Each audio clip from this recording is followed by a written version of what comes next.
Just a few miles offshore here is a place called Gilliard's Island. And Gilliard's Island, I don't know the story about the man it was named after, but I do know the story about how it came to be. It is nothing more than what's called dredge spoil. See, almost constantly the Corps of Engineers has to dredge the Mobile ship channel. That is to say that in order for it to work, it constantly requires some form of maintenance. And because of that maintenance, they take the dredge spoil, that is the muck, if you will, that they scoop up off the bottom of the ship channel, and they pile it up on this man-made island. And it's interesting because when they originally started dredging the ship channel, there was some clamor that they're just going to create this pile of mud out in the middle of Mobile Bay, and there was some objection to it. You know, I oftentimes hear from people who are new in their faith, or maybe new to renew their faith, that they experience objection from their community about the things they're trying to do in their life. They're working to try to change, to improve, to enhance, to maintain, and those around them sometimes object. You know, curiously, people often object to the expressions of our faith because it makes them uncomfortable. And what I have found in life is that when we persevere, we see good fruit. And so now Gilliard's Island is the good fruit of the maintenance over the objections that came of the Mobile ship channel. Now it's a bird sanctuary, and there are tens of thousands of birds that nest there every year. I've taken my daughters out there, in fact, just to see the spectacle that is all of the birds. There are pelicans and seagulls and blackbirds and storks and blue herons and cranes, and it has become its very own bird habitat that was never there before. It is the good fruit of hard work that persevered over objection. You know, there are people that would have known me from my prior life. There are people that might be watching this video that say, I know him. I know who he used to be. And I know all the things he's done. And let me say that they would probably write in every count of the indictment that they levied against me, because I was certainly a sinner marred by the sin in my life. And I still am. I mean, let's just be honest. I still am. And yet, I have tried through the years to persevere in my faith. I've been tired, I've been weary, I've been woe, I've been objected to, and I have been discouraged, but I have tried to persevere because too much hangs in the balance. Now there are people who write me, and it blesses me so much when people write me and say, you don't know what your books mean to me. You don't know how your post affected me. And listen, that is the fuel that fuels my dredge, that keeps dredging the ship channel to keep producing the fruit, or at least part of it. I get my validation from God, and I'm grateful for that. He is who I serve, and He is who I work for.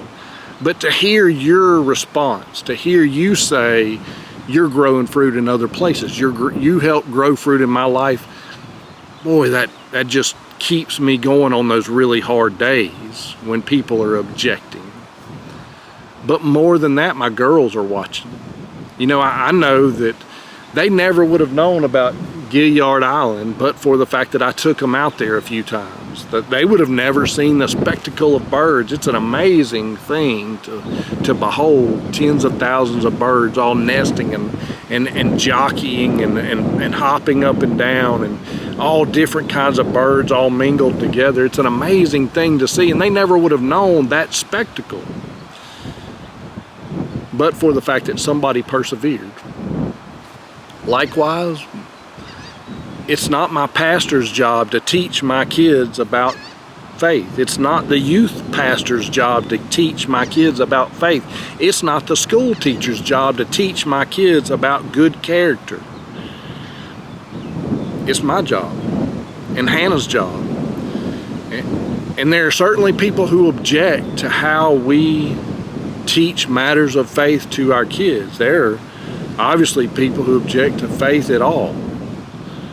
But I don't depend on anybody else to do it. And so I must persevere. You too.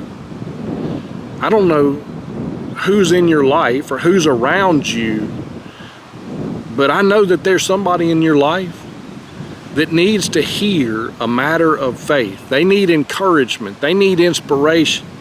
They need just a little nudge. And maybe, just maybe, it's you that needs to push them.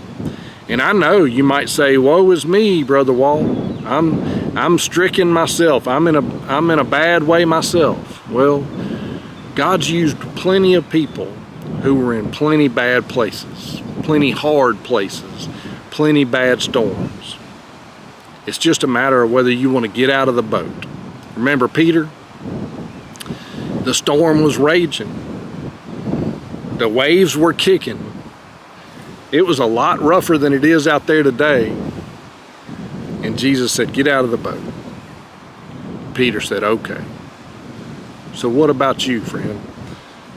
Are you leading your kids? Are you leading your family? Are you leading your grandkids and the people around you? Are you too scared to get out of the boat because maybe the storm's too bad? Maybe somebody's going to object. Well, let me just challenge you today. Don't worry about the objections. I promise you this, that if you pursue righteous endeavors, you will grow good fruit. And so, get out of the boat.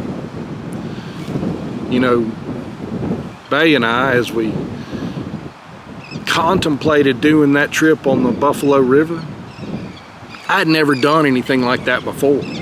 I was scared to death.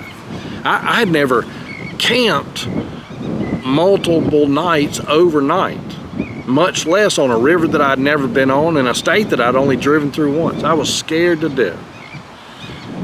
Hannah had a few reservations herself, and there were probably plenty of reasons for me not to do that. Bay certainly was reluctant because she had never done anything that elaborate either. Sure, we had camped in the backyard or maybe at the state park, but nothing that elaborate.